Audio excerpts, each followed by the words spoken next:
Eu quero começar esse estudo. É algo assim, não informal, né? Porque a palavra de Deus nunca é informal. Mas a gente quer crescer juntos, né? Aprender um pouco mais de Deus. E eu quero começar orando, tá? Com quem já está aqui, pedindo a bênção do Senhor. E eu tenho certeza que vai ser de grande valia para a gente. Eu deixo aqui o espaço aberto para perguntas, não é? Eu quero baixar um outro tipo de aplicativo por conta disso mesmo, porque a gente pode fazer perguntas através de áudio e aqui vai ser através de digitação, às vezes pode ser um pouquinho mais lento. Então, dessa forma, a gente mudando o aplicativo pode ser melhor para a gente, tá bom? Então vamos estar orando então. Vamos estar orando. Ô, meu irmão está assistindo, ó. Senhor, em nome de Jesus, eu te peço, Deus, que esteja nos abençoando com um pouco da sua sabedoria. Te peço, Deus, que nos ajude a entender um pouco mais de ti, da sua natureza, e que possamos assim ver a sua mão, Senhor, a nos ensinar, o seu cuidado para com as nossas vidas, e que possamos, Pai, para a glória do teu nome, aprender e sermos bênção para o teu reino. É o nosso desejo, Senhor, é tudo que eu te peço em nome de Jesus. Amém. Amém? Bom, meninas, acho que eu já dei tempo demais, né? Vamos começar então. Quando a gente decidiu fazer esse estudo, eu comecei a pensar em algo para nós. Letícia, Laila, chama aí tua tia, fala que já começou, tá? A tia Catarina e a Luciana. São essas pessoas que disseram que estaria. Acho que é a Rafaela também, eu acho. Eu pensei assim, de que maneira nós poderíamos estudar além da escola bíblica, né? Que a gente sempre estuda na igreja, ouvir as pregações. E nós podemos ir um pouco mais além. Olá, Irenice, permaneça aí conosco. Estamos estudando a palavra de Deus. Eu deixo livre para vocês. Eu acho que não está privado não, gente. Eu tentei fazer privado, mas acho que não deu não. Vamos estar assim, conhecendo um pouco mais daquilo que nós estamos aprendendo do Senhor. E eu comecei fazendo esse estudo hoje, gerou uma série de perguntas, né? Sobre a natureza de Deus. A natureza de Deus é algo que realmente não é fácil de se entender, não é? Não é fácil de se explicar, não é? E quando você quer conhecer alguém, eu sempre falo com a minha filha o seguinte: você quer conhecer uma pessoa, conviva com ela. Oi, Osmar tá aqui, quer uma explicação? Quer conhecer uma pessoa, conviva com ela. E convivendo com essa pessoa, você acaba intimamente tendo mais detalhes. E nós cristãos, às vezes, nós levantamos a nossa mão, aceitamos a Jesus, vamos para a igreja, escutamos pregações, entramos em debates. A Lene chegou agora, tá? Entramos em debates em internet, no nosso local de trabalho, sem mesmo... E às vezes não sabemos nem refutar a nossa fé. Não temos nem consciência daquilo que nós somos, do que é ser um cristão de verdade. Muitas vezes seguimos regras, o que pode, o que não pode, o que é, o que não é, o que a gente não consegue entender muito bem, né? Não consegue entender. A gente conhece por alto. E quando a gente vai se deparando com a convivência cristã, às vezes por nos acostumarmos com o ambiente, você acaba pegando um trejeito daqui, mudando o linguajar aqui, né? Todo crente fala, glória, tá amarrado, repreendido, você vai pegando trejeitos e aquilo vai virando a sua rotina, mas... E nem sempre a gente... Voltou? É que meu telefone tocou aqui, eu tenho que silenciar notificações. E nem sempre a gente conhece de verdade, né? Temos uma Bíblia, lemos alguns textos, assistimos algumas coisas, decoramos alguns versículos, mas por que isso? Por quê? Qual o objetivo? O que que nos levará para o céu? O céu é de verdade? Quem é Deus? Quem é Jesus? Quem é o Espírito Santo? Fala com a Vanessa que vai ser, que está sendo no Facebook, tá, Laila, no áudio, que ela está perguntando aqui. Então, mediante a isso, eu decidi fazer uma série de pequenos estudos, né, pequenas explicações, para explicar o que é isso. Conhecer um pouco mais a quem nós servimos e por que carregamos uma Bíblia, por que somos chamados de cristãos, quem é esse Deus? Eu até costumo falar, a gente colocou assim, eu conversando com o esposo, a gente colocou assim, poxa, às vezes você pega uma criança e você ensina para ela que ela mora em olaria, tá? A criança mora em olaria, tá bom. Aí você mora onde, criança? Eu moro em olaria. Mas você fala para a criança, e a olaria fica onde? Ela não sabe qual é o município, ela não sabe qual é a cidade, ela não sabe qual é o estado, não sabe qual é o... E nós não estamos nem situados, na verdade, com aquilo que é Deus de verdade. A conexão foi fraca. Então, a nossa primeira aula, nosso primeiro tema vai ser sobre a natureza de Deus. Não vai ser uma aula de teologia profunda, não, né? Vai ser algo simples, algo leve sobre a natureza de Deus. Quem é Deus, né? O que é Deus? A gente quer saber uma definição para aquilo que é Deus. Então eu te pergunto, você sabe aí para você, né? Para você, o que é Deus? Você consegue mandar aí para mim uma resposta? O que é Deus para você? Quem é Ele? Quem é Deus para você? Você vai falar várias coisas. Deus é pai, Deus é amigo, mas eu quero que você fale com as suas palavras e mande aqui para mim agora o que é Deus. Ou quem é Deus para você. Aí eu vou fazer uma outra pergunta. O que constitui a natureza divina? Vivi colocou que Deus é o Espírito Santo que habita em nós. Então, já é uma pergunta, já é uma vertente. Já não está só em olaria. Como foi explicado aqui, já não está só em olaria, né? E quando a gente fala assim, só a Vivi que conseguiu colocar, coloca aí, Paula, o que é Deus para você, Paula? Quem é Deus para você? Vamos lá, tem a Lene também, temos a Fátima, não estou conseguindo ver todas as pessoas, né? Então a gente tem várias perguntas. Quem é Deus? Qual é o que constitui a natureza divina? Quando se fala de natureza, né? O que forma esse Deus? Qual é a forma desse Deus, né? Qual é a natureza divina, né? Qual é o modo de ser de Deus? Como é que Deus vive? Qual é a forma? Qual é o modo de ser de Deus, né? E a Bíblia tem algumas respostas e nós podemos ir até onde a revelação divina nos permite ir, né?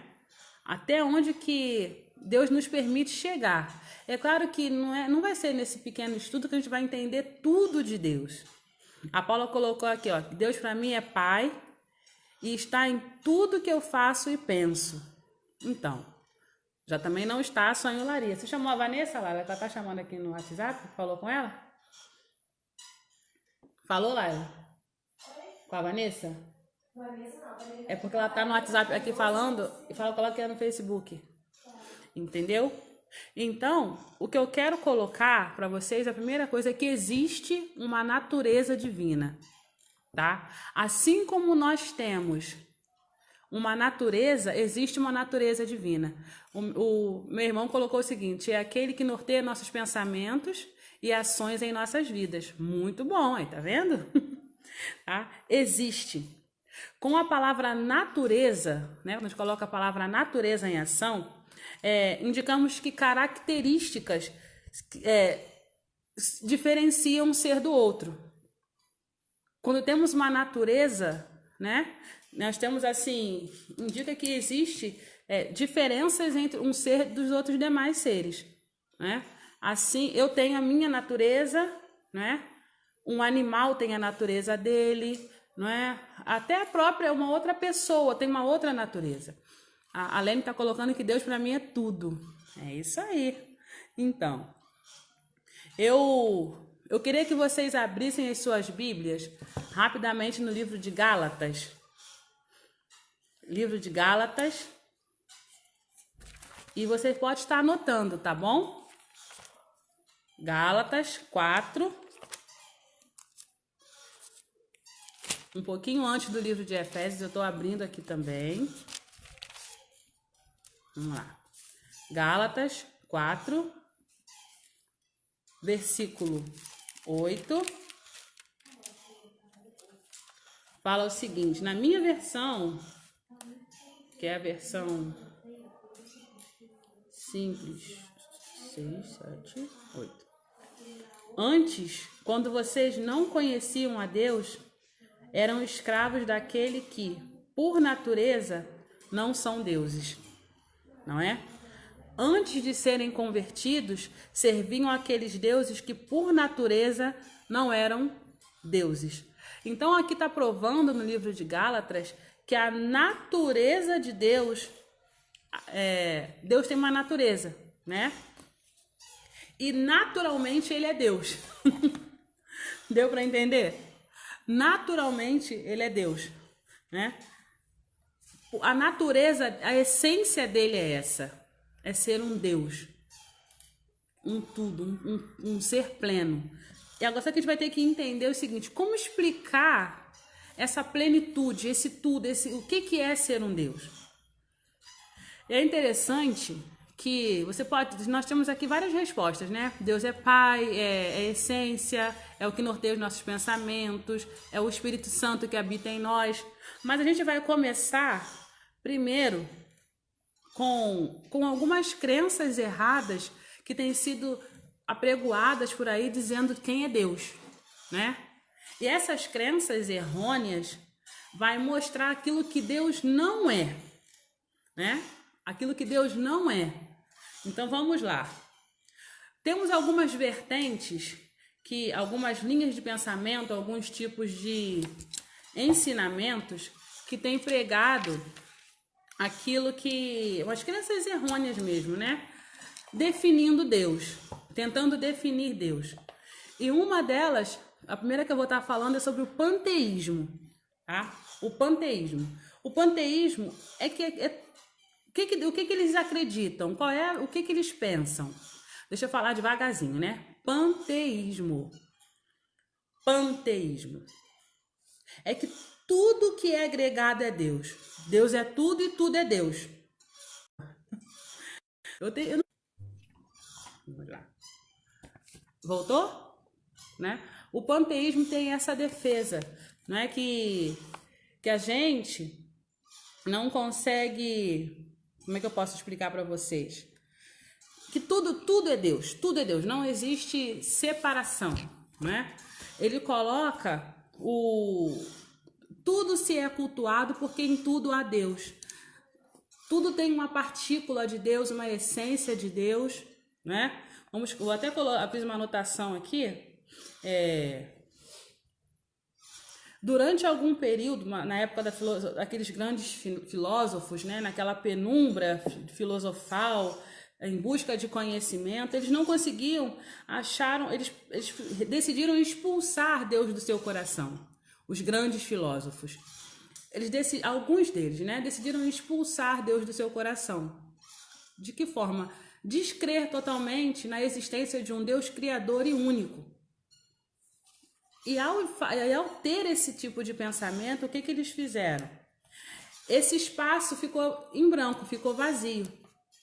E esse espaço, ao ficar vazio, o que foi feito? Foi necessário achar algo que preenchesse esse lugar que ocupava a Deus, porque alguma coisa, algo tinha que ser atribuído à criação, à natureza, né? E se nós não colocamos, se nós não damos a Deus esse mérito, que ele é criador, que ele é pai. Alguém tem que ter criado, tem que ter surgido. Alguém fez a montanha, alguém fez o mar, isso não surgiu do nada. Então eles tinham que repor esse pensamento, preencher esse lugar de Deus que eles tinham tirado dos corações deles. Então o que eles colocaram? Tinha que ser algo tão grande quanto o próprio Deus. Aí o que eles fizeram? Então por que não fazer assim? Tudo é Deus. O pensamento com esse, tudo é Deus. Então passou a ser o seguinte: montanha é Deus, cultuar a montanha, porque ali na montanha se vê Deus. Deus está. Foi dessa forma que começou a adoração à natureza, a adoração a animais, né? Uma conclusão absolutamente irrazoável daquilo que é Deus. Então esse é chamado de panteísmo, que confunde Deus com a natureza. Deus e a natureza é uma coisa só. E essa é uma visão errada, não é? É uma visão totalmente errada. Vocês estão conseguindo pegar? Quer que eu fale mais devagar? Quer que eu dê alguma explicação? Se você for ler, anota aí no seu caderninho de anotação. Primeira Reis. Deixa eu abrir aqui minha Bíblia em Primeira Reis. Capítulo 8. Um momentinho. Primeira Reis, capítulo 8. Se vocês estão entendendo, dá um okzinho aí, me passa. Eu acho que o Ítalo tá com a gente, tudo bem? Ítalo. Vamos lá. Primeira Reis, capítulo 8. Versículo 27, fala o seguinte: mas será possível que Deus habite na terra? Os céus, mesmo os mais altos, não podem conter-me, muito menos este templo que construí. Como eu falei, o panteísmo, ele confunde Deus com a natureza. Laila, fala com meninas que estão online aí, coloca lá no nosso grupo das mulheres que já começou e é aqui na internet, porque as meninas estão mandando mensagens e tá entrando aqui no vídeo, tá bom? Então, 1 Reis 8:27 fala que até os céus dos céus não poderiam conter esse Deus. Como que eu posso confundir Deus com o céu, né? Deus e céu é a mesma coisa. Não é. Existe uma separação, né? A gente não pode confundir Deus com a natureza. Deus, ele criou todas as coisas. Deus não é uma montanha, Deus não é um animal, Deus não é uma árvore, ele é muito além disso. Ele é criador. O próprio céu não pôde conter a grandeza de Deus. Então eu não posso me manter ao panteísmo dizendo que tudo é Deus. Até porque dessa forma, se eu pegasse uma folha e... meninas, marquem a Vanessa aí pra mim, que ela não tá conseguindo entrar na... Não sei por que ela não tá conseguindo entrar. Ela tá tentando entrar, não tá conseguindo, tá ligando aqui pra falar, tá? Eu não sei o que eu fiz, gente. Eu bloqueei pra alguns, acho que eu bloqueei ao invés de chamar. Que eu ia fazer uma sala reservada, mas acho que não deu muito certo, não. Então, isso é panteísmo, tá bom? Confunde Deus com a natureza. Então, isso não é a natureza do nosso Deus.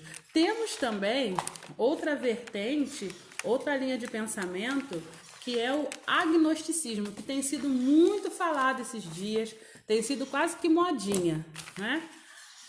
Quase modinha, os agnósticos, né? Qual é o pensamento do agnóstico? É interessante que essa palavra, né, agnosticismo, ela vem de uma expressão originada de duas palavras gregas, que significa não saber, tá? Significa não saber. E o conceito, a vertente, a linha de raciocínio, ela nega a capacidade humana de conhecer a Deus. Ou seja, a mente infinita do homem, ela não pode jamais alcançar um infinito, né? Nesse caso, é como se assim fosse impossível o homem conhecer a Deus, porque o homem é altamente finito. Então essa é a linha do agnosticismo, né? É impossível ao homem conhecer a Deus. A gente pode até não conhecer tudo de Deus, até porque o homem, ele nunca vai conhecer, nós seres humanos, realmente nunca conheceremos tudo de Deus, né? Como também não conheceremos tudo de qualquer outra coisa. Você pode dizer que o ser humano, ele está sempre dotado a aprender cada vez mais. Então eu não posso pegar Deus e colocar dentro de um quadrado e limitar Deus àquela forma ali. Até porque existe um limite para a mente humana conhecer, né, todas as coisas. Um médico que estudou há 10 anos atrás, ele precisa continuar aprendendo, porque senão ele nunca vai deixar, ele precisa se atualizar. E da mesma forma acontece conosco. Ao querermos conhecer a Deus, vai ter realmente um certo limite, sim. Mas também não é impossível, nós não vamos estar limitados a conhecer nada de Deus. O homem é incapaz de tentar, o homem não vai explicar Deus, o homem não vai entender Deus. Alguma coisa ele deixou que nós conhecêssemos, né? Então, como que nós teremos um relacionamento com quem a gente não conhece? Seria impossível, né? Você, para ter um relacionamento com Deus, já que ele pede um relacionamento para conosco, nós temos que conhecer um pouco dele, não é verdade? A gente pode não conhecer tudo no sentido absoluto, mas podemos conhecer algumas coisas acerca de Deus. E isso, aqui no livro de Êxodo, vamos dar uma lidazinha aqui rápida. Livro de Êxodo, vá anotando aí, meninas. 33, 20.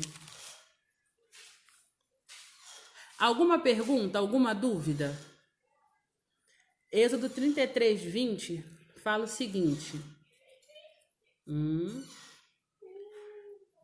Você não poderá ver a minha face, porque ninguém poderá ver-me e continuar vivo. Então aqui Deus está falando que realmente você não pode conhecer Deus na sua plenitude, sem ver Deus totalmente, até porque acho que ninguém nunca viu Deus. Porém, você pode ouvir. Aqui ele pode não ter visto, mas ele ouviu. Então já é algo do Senhor. Já é algo da natureza de Deus. Você ouviu a voz, você ouviu o som, de alguma forma ele se manifestou. Não é? Então você conhece um pouco de Deus. Lá no livro de Jó, capítulo 11. Jó 11, 27. Jó 11, 17. Eu anotei aqui. Fala o seguinte. Não, acho que eu anotei o versículo errado aqui. Mas eu vou deixar para vocês depois. Mas o que eu quero deixar claro aqui pra gente, quando fala de agnosticismo, né? Podemos saber quem é Deus, né? Sem saber tudo o que ele é. Nós podemos sim conhecer a Deus sem saber tudo que ele é, né?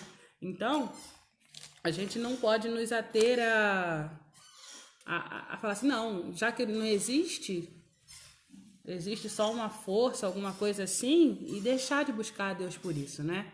Deus, ele é real, ele existe. Eu posso não conhecer tudo, mas um pouquinho dele eu vou conhecer, o suficiente para eu ter um relacionamento com ele. E temos também outra linha de pensamento que é o politeísmo, que acho que é o mais conhecido, né? Que é o culto a muitos deuses. Culto a muitos deuses. É uma característica, né, das religiões antigas. E é muito praticado ainda hoje, né? Tem muita prática. Baseia-se na ideia de que o universo é governado não só por uma força, mas sim por muitas outras forças. De maneira que há um Deus assim, há um Deus da água, há um Deus do sol, há um Deus da montanha, há um Deus da guerra, né? Essa foi a consequência natural do paganismo, que se estendeu, né, até muita gente. Tem muita gente que acredita, né, que Deus ele não pode governar sozinho o universo. Então, ele precisa de uma ajuda. Então, ele coloca um Deus do fogo para cuidar do fogo. É como se fossem ministros, né? Como se fossem governantes. Então, ó, eu não posso cuidar do fogo e da água ao mesmo tempo. Então, bota alguém para cuidar da água e ali existe, então, como se fossem vários, o mundo fosse dividido em vários pedacinhos, vários elementos e cada elemento tem um Deus que governa. Essa é uma forma mais clara de eu explicar o politeísmo, né? Politeísmo é o culto a vários deuses, onde assim, há nem uma participação, mas há uma adoração a outros deuses que governam elementos da natureza. Porém, a gente define isso, né, com Romanos 1:25. Romanos 1:25, ele fala o seguinte, é um texto muito conhecido, é que eu estou olhando aqui a Bíblia da Letícia, que é a Bíblia do adolescente, e a versão dela é um pouquinho diferente da minha, na qual eu fiz o estudo, mas Romanos 1:25, vocês estão entendendo? Deu para entender? São budistas, né? Olha, eu creio que abrange até um pouco mais do que os budistas, tá? Vai além um pouquinho. Ó, Romanos 25 fala assim, 1:25. Trocaram a verdade de Deus pela mentira e adoraram e serviram a coisas e seres criados em lugar do Criador, que é bendito para sempre, não é? Que é bendito para sempre. Então, aqui ele fala assim, trocaram a verdade de Deus pela mentira e adoraram e serviram a coisas e seres criados, né? Em lugar do Criador. Então, quando você adora algo que foi criado por Deus, é uma mentira.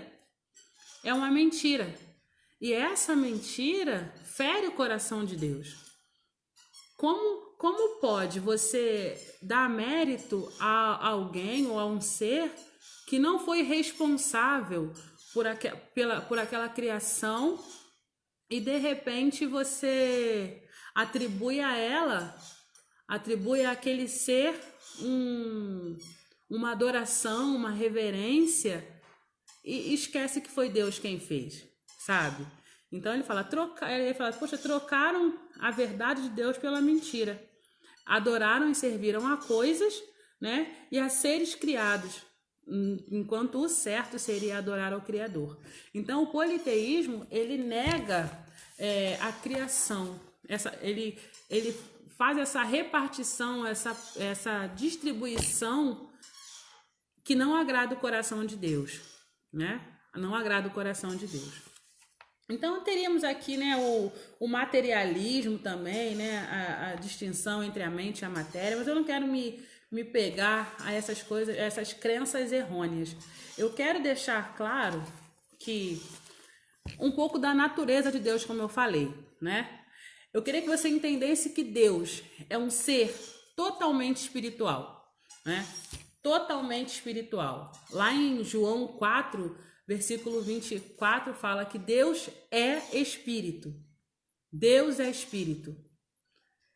Então, aí ele tanto que continua. E aqueles que o adoram têm que adorar em espírito e em verdade. Deus é espírito, tá? E ele é exclusivamente espírito. Então, a gente não pode negar essa existência. A gente não pode pegar Deus e colocar aqui na terra andando toda hora. Assim, o que aconteceu com Jesus foi, a gente vai explicar na outra aula, a questão da trindade, né? Eu quero que você se apegue hoje à natureza de Deus. E uma das formas que Deus tem de manifestar, né? De mostrar, de nós aprendermos quem Ele é a forma com que Ele se manifesta para nós, né? Como eu falei, nós podemos ir até onde o Espírito de Deus nos permite ir, né? onde ele se revela, até onde ele se revela para nós. E agora eu quero estar mostrando para vocês algo muito legal, né? Que eu fiz aqui com a ajuda da Laila à tarde. E quando a gente quer conhecer alguém um pouquinho mais, a gente conhece a história dela. E foi isso que Deus fez. Ele deixou para nós um pouco da história dele, registrado nas escrituras, para que conhecêssemos um pouquinho dele, tá bom? Então, e que forma que ele deixou isso escrito? Através da revelação dos seus nomes, a forma com que ele se manifestava para o seu povo, desde que ele começou a se manifestar para Deus, né? Vamos lá. Quando a gente conhece os nomes de Deus, nós conhecemos quem eles são. Já viu aquela... Sabemos quem ele é, desculpa. Já viu aquela coisa? Eu falo muito com a minha família assim, ó. Eu sou da família Silva. Meu nome tem Silva. E nós temos características peculiares. Todo Silva tem uma característica. Silva fala alto. Silva gesticula. Então, esse sobrenome Silva já me dá base para muita coisa. Ih, já tá chegando um Silva ali, né? Ah, vem a família Werneck. Vem a família Peixoto, porque cada nome tem a sua característica. E com os nomes de Deus, a gente consegue conhecer um pouco de quem ele é também. Vamos lá. Eu quero que você primeiro... Deixa eu ver se eu tenho aqui. Ah, tá aqui atrás. Vamos ver se você consegue... Ih, acho que ficou clarinho. Vê se você consegue ler. Deixa eu chegar pra cá. Elohim. Deu para pegar? Anotou aí? Elohim, né? Elohim, traduzido, né? A tradução de Elohim quer dizer Deus. Mas é uma manifestação de Deus. Você vai entender de que forma essa palavra Elohim. Elohim é o poder de Deus, né? É o poder criativo de Deus. É a onipotência de Deus, né? Quando ele se manifesta como criador, tá bom? Nós vemos essa palavra quando na sua pluralidade, né? Nós vimos ali a manifestação da Trindade, né? Elohim, Deus, é quando ele atuava com poder criativo. Logo lá no início, quando fala no princípio criou Deus os céus e a terra, a palavra que nós temos ali é Elohim. Elohim, tá bom? Plenitude de poder. Aí você conhece um pouco da natureza de Deus, tá bom? Deu para entender? Dá um ok aí pra gente. Deixa eu acenar aqui pra Patrícia que entrou, tá bom? Então, essa palavra que significa Deus, mas manifesta o poder criativo de Deus. Temos uma palavra também que usamos constantemente, né? Por isso que eu falei que as meninas anotem, né? Anotem aí em casa com a caderninho, com a caneta, que vai ter prova. Temos também outra palavra que a gente usa com frequência. Ih, botei ao contrário. Usa com frequência, que é Jeová, né? Que traduzido também quer dizer o quê? Senhor. Tá bom? Senhor. Deu para pegar aí? Essa palavra é tão interessante, usamos constantemente essa palavra, né? Jeová. Eu anotei aqui. A origem dela, é do verbo ser, que inclui os 3 tempos desse verbo, né? Passado, presente e futuro. Então, significa aquele que era, o que é e que há de ser. Quando você fala Jeová, é a manifestação de Deus em todos os tempos, passado, presente e futuro, né? Então, é muito interessante. Significa o que para nós? A palavra é eterno. Eterno. Fala da eternidade. Eu queria que você soubesse a diferença entre eternidade e imortal. Deus, ele é eterno, ou seja, o que é eterno é totalmente diferente daquilo que é imortal. O imortal é aquele que não morre. nasce, cresce e não vai morrer. Esse é imortal. Mas o eterno, que é Deus, o único ser eterno é Deus, que ele não teve um princípio, ele não vai ficar, não está restrito ao meio, ao presente, e não vai ter fim. Então Deus, ele é eterno. Então quando a gente fala Jeová, nós estamos manifestando esse atributo de Deus, essa característica, conhecendo um pouco mais o nosso Deus, tá bom? E outro tipo de... Eu nem botei, o El eu vou falar depois sobre o El, tá? O que Deus opera a favor do seu povo, a gente também acha a expressão nos seus nomes. Quando a gente começa a estudar a Bíblia, a gente começa a ver sempre os nomes de Deus sendo assim, a expressão dos nomes de Deus quando Deus operava a favor do seu povo. Então, essa sequência agora que eu vou estar falando, você vai estar anotando aí também, tá bom? A relação entre Jeová e Israel, né, o Eterno e Israel, resume-se no uso dos nomes encontrados em sua aliança entre Jeová, entre Deus e o seu povo. Sempre que havia uma necessidade, o povo chamava o Senhor pelo seu nome específico para aquela situação. Está dando para entender? Tem entrado algumas pessoas aí. Vamos lá. Vamos ler para mim. Deixa eu botar, anota aí, ó. Vê se alguém sabe o que significa isso aqui, ó.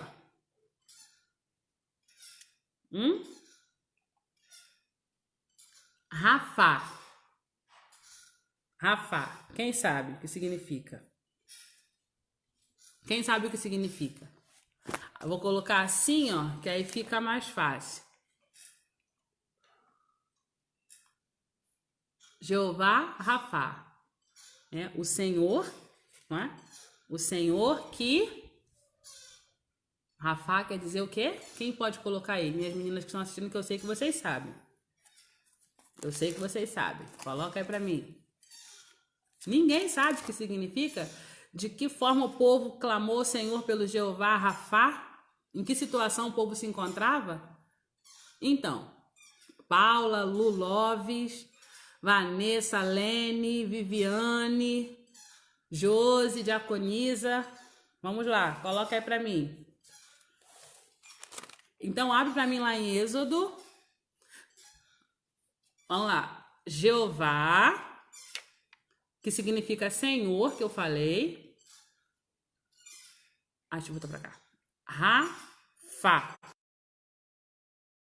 Rafá. Tá chegando aqui alguma... Gente, todo mundo se de me ligar agora. Isso mesmo. Isso mesmo. Já botaram a resposta, já colocaram a cola aí nos comentários. O Senhor que cura. Vamos estar abrindo a nossa Bíblia lá no livro de Êxodo, capítulo 15, versículo... Deixa eu ver qual versículo que eu anotei aqui. 26. Falou o seguinte. Aqui, ó.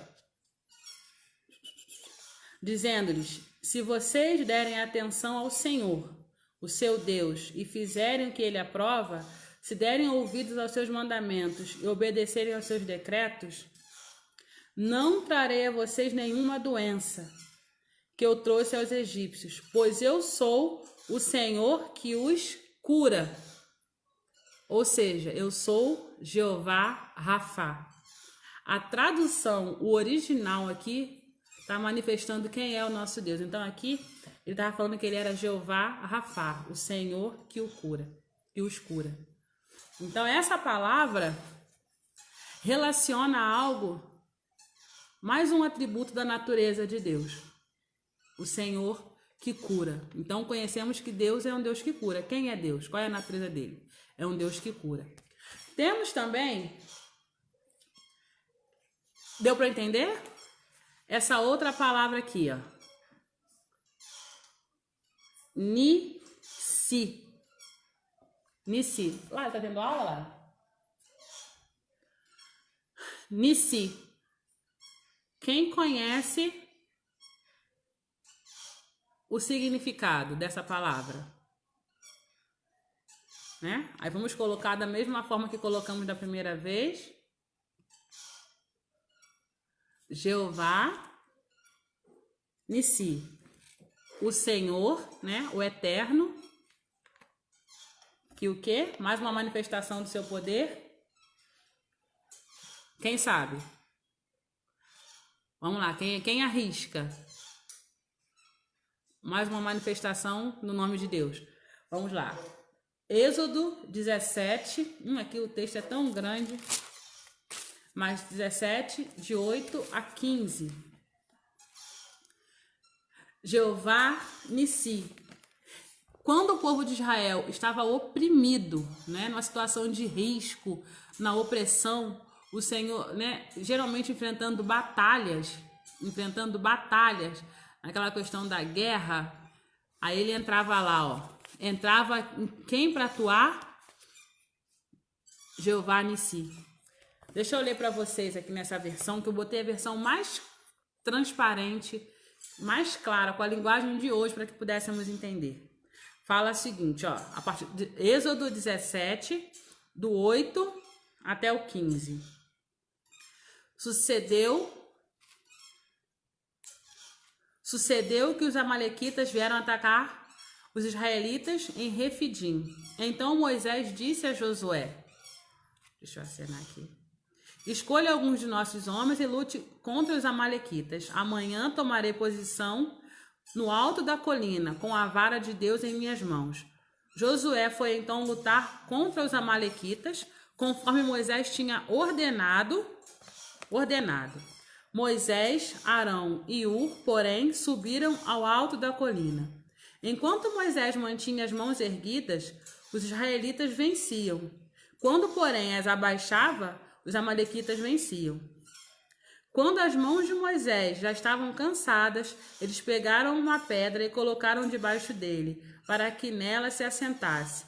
Arão e Hur mantiveram erguidas as mãos de Moisés, um de cada lado, de modo que as mãos permaneceram firmes até o pôr do sol. E Josué derrotou o exército amalequita ao fio da espada. Depois o Senhor disse a Moisés, escreve isto num rolo como memorial e declare a Josué que os amalequitas sejam esquecidos. Sejam esquecidos para sempre debaixo dos céus. Moisés construiu um altar e chamou-lhe, o Senhor é a minha bandeira. E aí, quem botou aí? Jeová Nissi, o Senhor é a minha bandeira. Então, mais uma vez, você conhece a atuação de Deus, a quem eu sigo. Isso aí, ó, a Luciana Loves colocou. Muito bem, muito bem. Jeová Nissi, o Senhor é a minha bandeira. Então, aqui você conhece que o Senhor era aquele socorro, né, presente. Quando eles estavam oprimidos, o Senhor vinha e atuava a favor do povo dele e manifestava através do seu nome quem ele era e qual o poder que ele tinha. Vamos lá, temos mais um. Esse aqui acho que todo mundo conhece. E acho que a Laila não fez esse. Você fez, Laila? Ah, fez. Esse é fácil. Quem sabe o significado?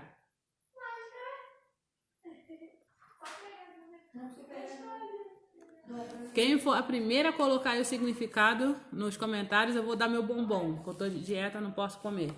Shalom. A gente usa direto esse termo. Falamos direto, shalom. Vamos ver. Quem sabe? A disputa tá feia aí, vamos colocar.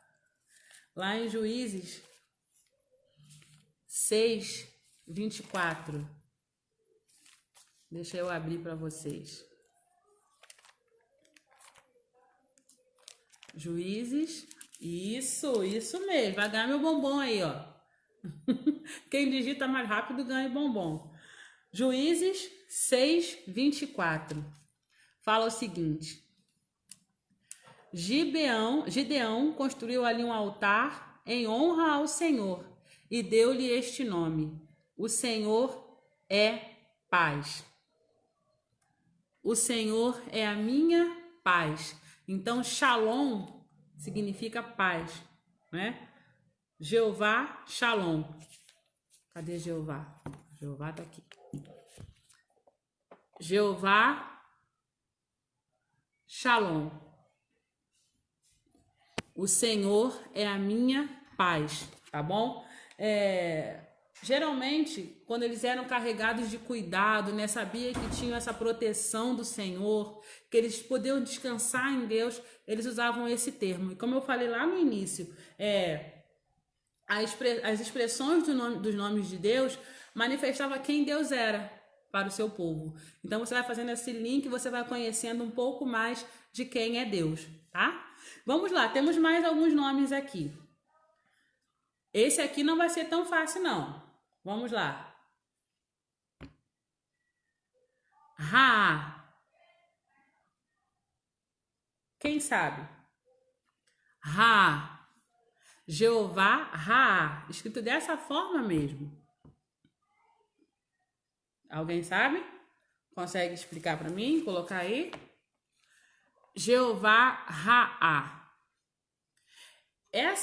Esse termo Ra, que define um pouco do Senhor, nós falamos dele sem perceber. Quando eu falo que nós falamos dele, é porque no original da Bíblia, no original, ao invés de estar como lemos hoje, Deus é isso, era essa palavra que estava escrita, Ra, Shalom, Nissi, tá bom? No original são esses termos. E esse termo tem sempre um significado. Ra, nós lemos, sabe onde? Em Salmos 23, 1. Salmo 23, 1 fala o seguinte: o Senhor é o meu pastor. O Senhor é o meu pastor. Então aqui é Davi que declara isso, né? E apresentava o Senhor, aquele Deus que cuida, aquele Deus que abraça, aquele Deus que guia. Então, se você for ver todo Salmo 23, ele está definindo, né? Descrevendo Jeová Ra, o Senhor, como eu falei, Jeová é Senhor, e Ra quer dizer pastor. O Senhor é o meu pastor. Aí ele descreve, aí ele discorre, né? Nada me faltará, deitar-me faz em verdes pastos.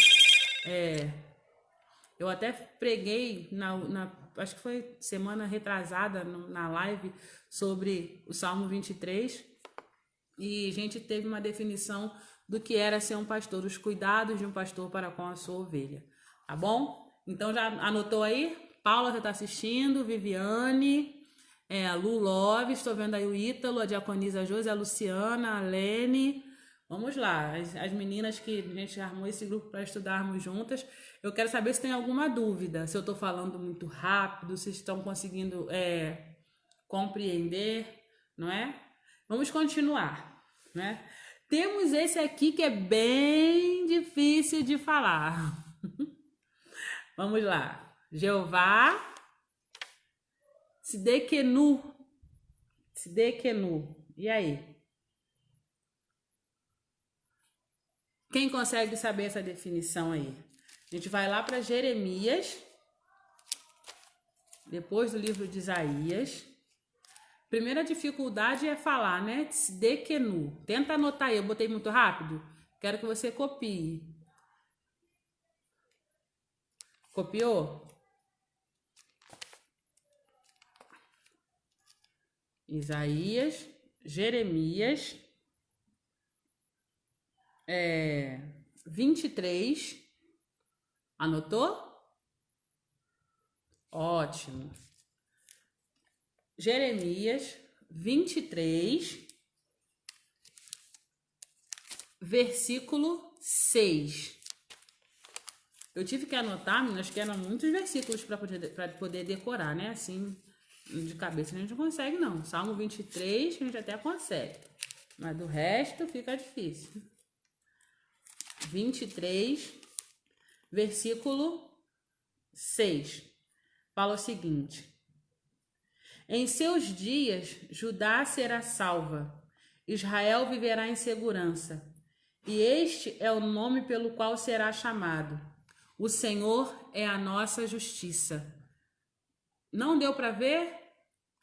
O Senhor é a nossa justiça. Então, geralmente os que se sentiam em condenação, não é? Em condenação, usava esse termo. Deixa eu colocar aqui de novo porque a irmã não conseguiu ler. Deu agora? T-S-I-D-K-E-N-U. Deu para ler agora? Tsidekenu. Jeová Tsidekenu. O Senhor é a minha justiça. Então, mais um pouquinho da natureza de Deus. É o Deus que faz justiça, tá bom? Geralmente ele atua quando estamos sob condenação. Temos também, deu para ver agora? Que a irmã não tinha conseguido ler, tá? Outra que nós usamos com frequência e queremos saber o significado, em que momento era usado, em que o povo de Israel usava esse termo, que é Jeová Jireh. Jeová Jireh. Deu para ler? J-I-R-E-H. Abra sua Bíblia no livro de Gênesis, que é bem facinho. O primeiro livro da Bíblia. Gênesis. Deixa eu abrir aqui. Vamos lá. 22.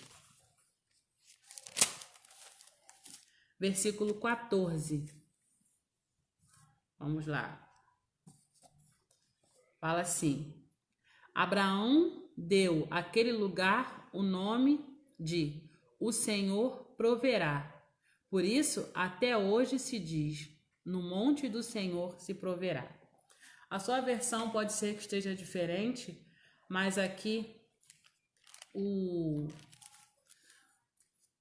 nós temos aqui o significado da palavra jireh, né?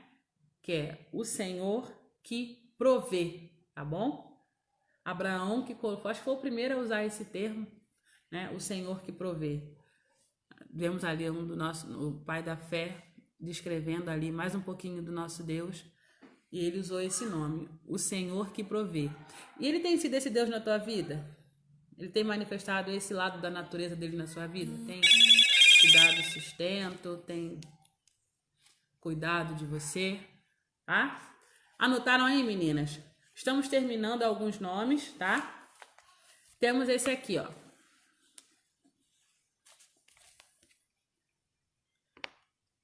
Jeová Shammah.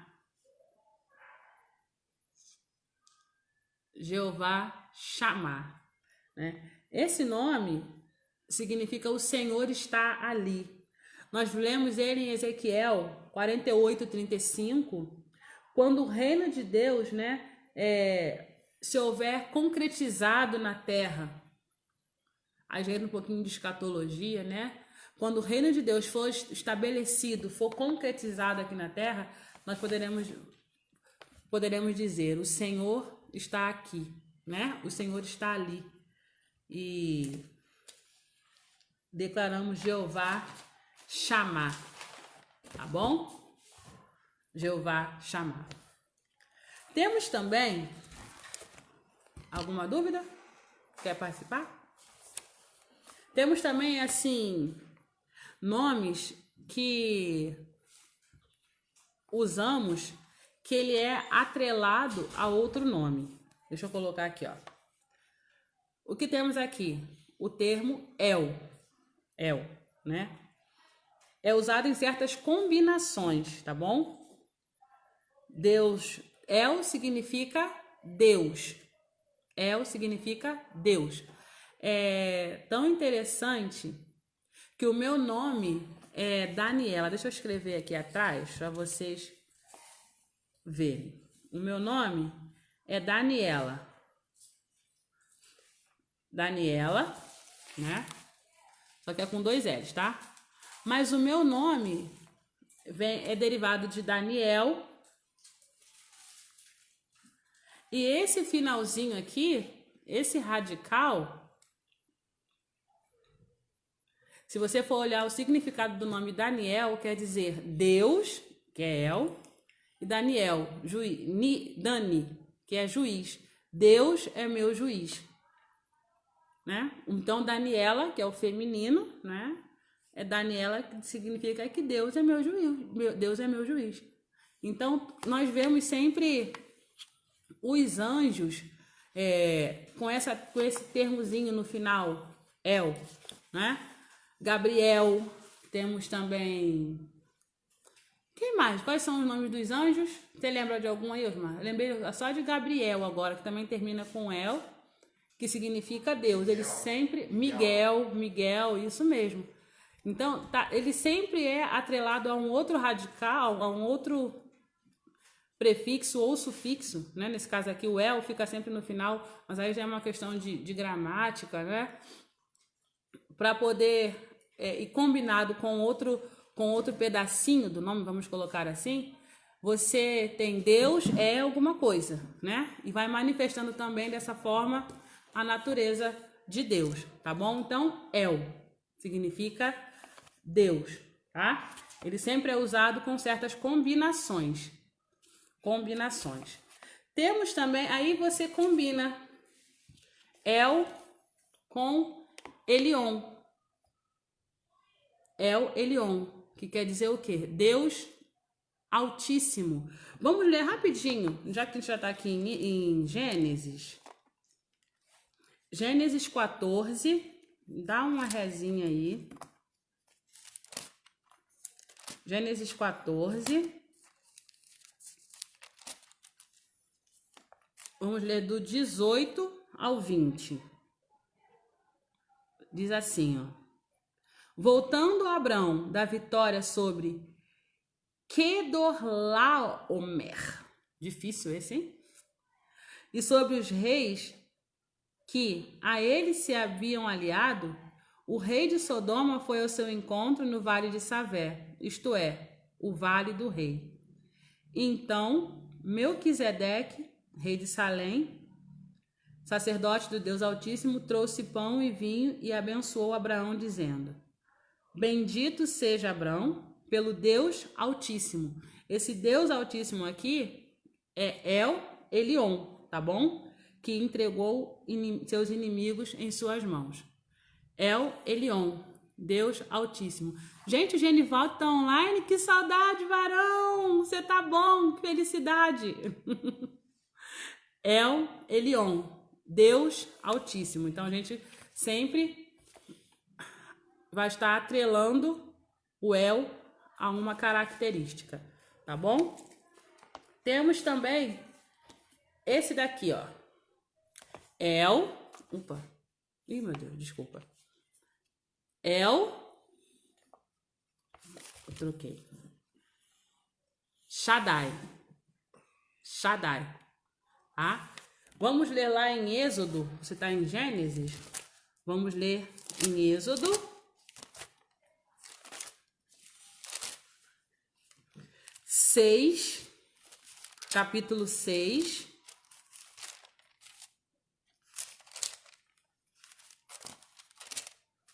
versículo 3, que fala o seguinte: Apareci a Abraão, a Isaque e a Jacó como o Deus Todo-Poderoso.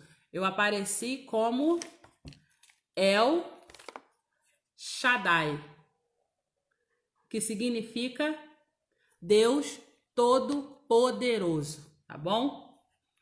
Aqui está aqui, anota aí, Êxodo 6, 3. Ok? E temos também esse termo.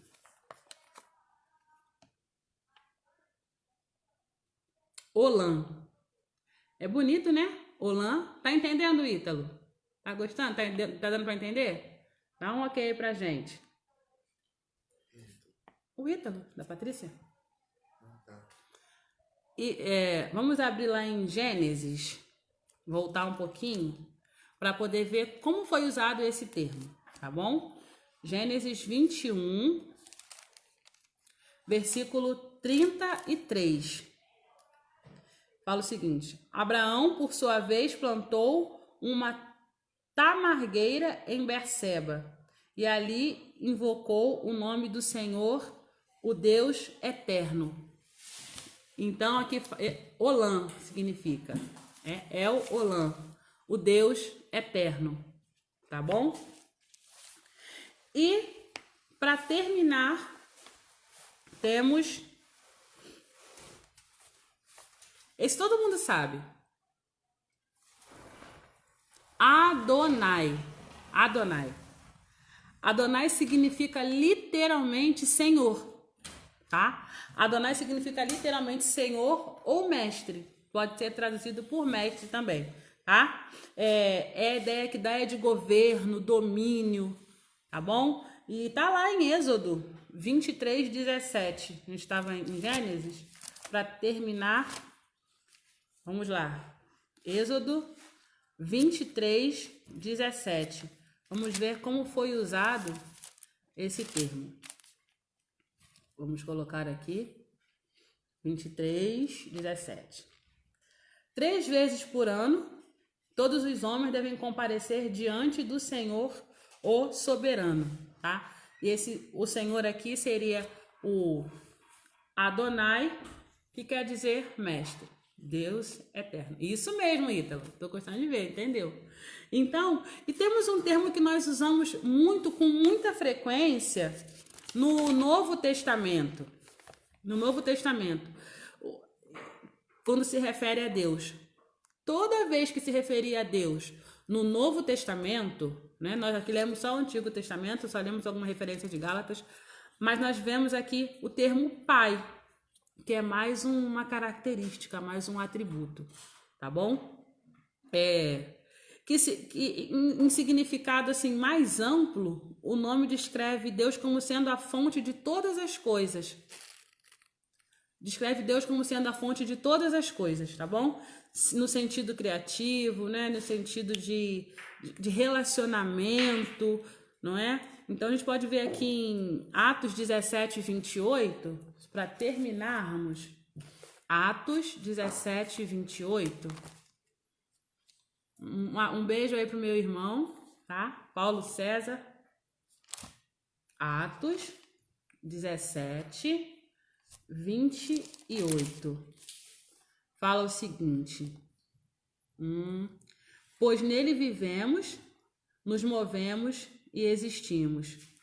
Como disseram algumas vezes dos poetas de vocês, todos nós somos descendência dele. Em outra versão, todos nós somos filhos dele.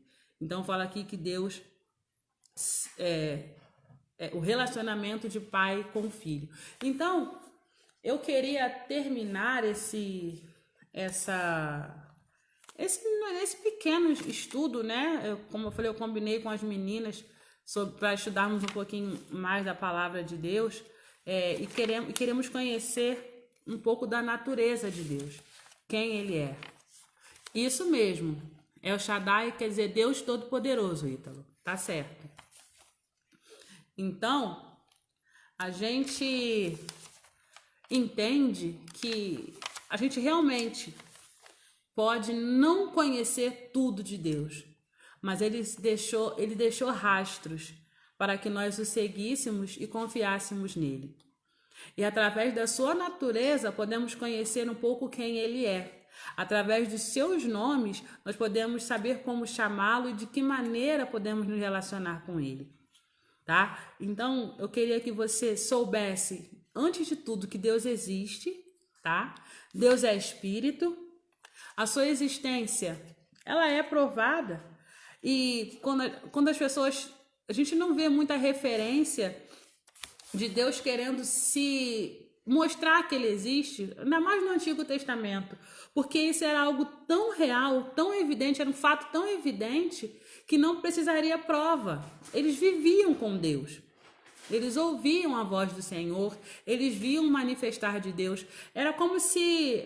Eu tenho 2 filhas, como se alguém precisa me provar que a Letícia existe, que a Laila existe, a Viviane precisa... alguém precisa convencer a Viviane de que a Cissa é real? Convencer a você que você tem um filho, que você tem um marido? Não, porque você convive com a pessoa e você sabe que ela é real. Então, Deus ele não fez questão de provar quem ele era, porque ainda mais para o seu povo. Porque as pessoas já sabiam quem ele era. Você poderia até não querer viver segundo as leis dele, mas ele era alguém real. Tá? Deixa eu ver aqui a hora. Ih, rapaz, passei da hora já, né? Então, a gente vê lá a questão do Éden, lá no início, né? Já pensou, Lene, querem te provar que o Enzo existe. Eu vou deixar aqui um registro para mostrar que o Enzo existe. Não, você convive com ele. Você pode querer mais intimidade, conhecer um pouco mais, conhecer só de olhar, não é?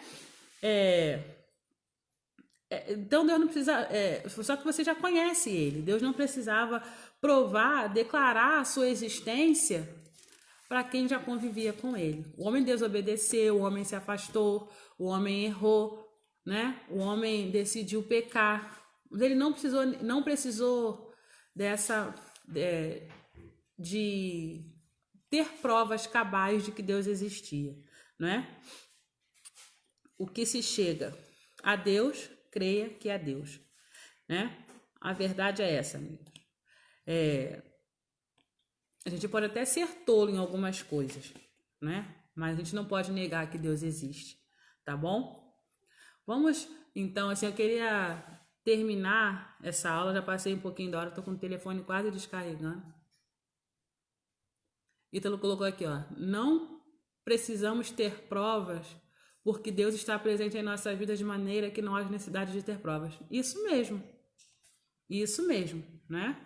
E isso desde o início da humanidade. Como eu falei, Deus não teve um início. Quem teve início foi a humanidade. Deus, ele sempre existiu. Deus, ele é eterno, né? Deus, ele é eterno. Olã, como nós colocamos aqui. Deixa eu colocar aqui algo para você. Eu queria ler um trechinho aqui para você. Aqui, ó. A Bíblia não tenta demonstrar a existência de Deus, tá? Porque em todas as partes da Bíblia subentende-se a sua existência. Parece não haver nenhuma passagem no Antigo Testamento que represente os homens procurando conhecer a existência de Deus por meio da natureza ou pelos eventos da providência, embora haja algumas passagens que impliquem que as ideias falsas sobre a natureza de Deus podem ser corrigidas pelo estudo da natureza e da vida. O Antigo Testamento cogita tão pouco da possibilidade de conhecer a Deus quanto cogita de provar a sua existência, porque os homens argumentariam sobre o conhecimento de Deus quando já estavam persuadidos de que o conheciam. Então, os homens já conheciam a Deus, então não precisava perder tempo procurando a existência de Deus, a origem de Deus, a provar que ele era real, porque eles já conheciam Deus, eles viam, Deus ele se manifestava. E hoje, nós temos hoje esses registros bíblicos para provar que nosso Deus existe, tá? Eu quero assim, dar uma pausa na nossa aula para começar de novo na próxima semana com outros conteúdos, tá bom? Durante essa semana pode nos mandar perguntas. Quero dizer que aqui é só uma conversa, é um bate-papo, não é teologia profunda. Eu quis compartilhar um pouquinho com as nossas meninas da igreja, acabou que entrou aqui um pessoal, mas assim, será sempre bem-vindo. Eu agradeço a Deus por cada participante, tá? Dá um okzinho aí se você entendeu, deixa um likezinho, não precisa nem compartilhar esse vídeo não, que é um vídeo mais íntimo, é um vídeo nosso, mas eu queria que você entendesse. Ih, vai desligar meu telefone. Ó, Elion, não dá para você ler. Esse é o teu Deus. Jirê, Tsidkenu, Shaddai, Elohim,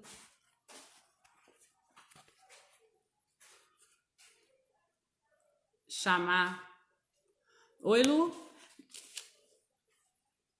Deus se manifestava de várias maneiras, mas no início era percebido por sua voz. Sim, uma das formas era essa, ele falava com o povo. E até um pouco mais além, no período ali do Êxodo, eles viam manifestar de Deus mesmo, coluna de fogo, alimento vindo do céu. Deus sempre provou que ele existia, sempre provou. Sarça ardente, não é? Sarça ardente. Eu pulei aqui o Genivaldo colocou aqui, ora, sem fé é impossível agradar-lhe. Hebreus 11:6, isso mesmo. E hoje nós temos que ter fé o suficiente para isso, né, varão? Deus, ele é fiel. E nós somos prova disso. Ele existe. E eu vivo para ele. Então, ó, queridos, vou estar orando pro pastor. O irmão está aqui, ele estava lá dentro fazendo outro estudo. Vem cá fazer uma oração aqui para agradecer. E qualquer dúvida pode mandar. Meu WhatsApp é 21, né? Eu coloco 21 porque eu não estou no Rio hoje. 98713-7975. E que possamos, assim, ter a consciência de que Deus, ele é real, tá? E vamos conhecer um pouco mais desse Deus, tá bom? Pedi para o pastor para estar orando aqui por nós. Terminando, a internet vai cair, que eu tenho 90% já. Ok. Então, irmãos, a paz do Senhor Jesus Cristo para todos. Creio que os irmãos tenham tido uma ótima aula, né? E estudar a Bíblia é sempre de grande valia para as nossas vidas espirituais, né? Então vamos estar orando em nome de Jesus. Senhor nosso Deus, nós queremos te agradecer por esta noite de estarmos estudando a tua palavra, Pai amado. A tua palavra que nos sustenta em momentos de angústia, em momentos de dificuldade, a tua palavra que nos alimenta. Pai amado, em nome de Jesus Cristo, nós somos também teus atalaias, somos, Senhor, ó Deus, pessoas ao qual tu nos comissionou o ministério da reconciliação e por isso precisamos conhecer a tua palavra. Em nome de Jesus Cristo, que tu continue abrindo a mente, Senhor, de cada serva, Senhor, ó Pai, que Certo. sempre... a pastora está comunicando aqui, serva e servos, Senhor Deus, que, Senhor, estão na tua presença. Pai amado, que tu esteja sempre ministrando aos corações, que tu esteja, Senhor, ó Pai, sempre, Deus, ó Pai, até mesmo repreendendo o inimigo que sempre vai se levantar contra este pilar da igreja, que é o aprendizado da tua palavra.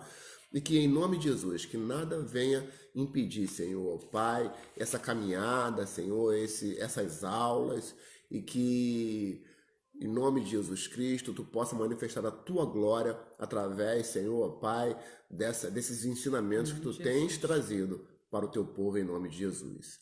Amém. Amém, queridos. Muito obrigada pela paciência. Vamos continuar estudando um pouco mais, né? Assuntos mais conhecer um pouco mais de Deus. Vamos ver qual vai ser nosso próximo tema na próxima semana, tá? E que o Senhor possa estar te abençoando e que você tenha entendido, tá? Qualquer dúvida pode nos chamar e que Deus abençoe sua vida grandemente. Ítalo, foi um prazer estar contigo. Agora ele saiu lá. Todos que estão presentes aí, muito obrigada. Luciana, Diaconisa Josiane, essa pessoa aqui eu não sei quem é, tá? Mas que Deus te abençoe em nome de Jesus. Amém. Eu creio em ti.